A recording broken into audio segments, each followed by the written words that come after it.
mentua lo di rumah Api ndak tuh beturangan dia nih mentua Manga ada lagi gue.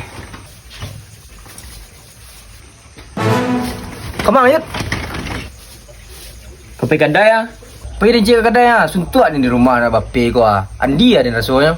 Mangang pai lo di rumah saya lah. Siapa akan jalan rumah? You manga di rumah dia ngapi dia dah nak do tu teman dia lah di rumah yang engak sih di rumah. Pai dia cik You jalan apa yang nak do tu ke mangang ni kedai ko? You kau manga di kedai aku gampang tu you know. Ni jalan pai dia lu suntuk di rumah Dia sebelah.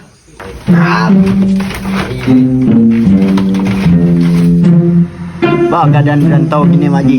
Mana apa ya orang rantau ni Maji? Banyak terpakai orang dia. Oh gitu bang. Amba pulang game. You manga di rantau dang kontrak kerja dah lebih macam pulang kampung dah lah. Tu nak kerja ni doh. Dah lah, macam mana cari kerja kampung ni nya. Oh. Sudah yang dia nampak ni tu. Nak pulang kampungnya. Yo lo nak. Sudahlah lah lo nak do nampak dah. Banyak ikan-ikan. Aku nya panjang rumah ye. Kami baru nak mencari tuang ya. Cerita lo tu. Sangko bang kau nak pulang kampung tu dek. Lai pulang mau lah libur kerja masak nak pulang nak.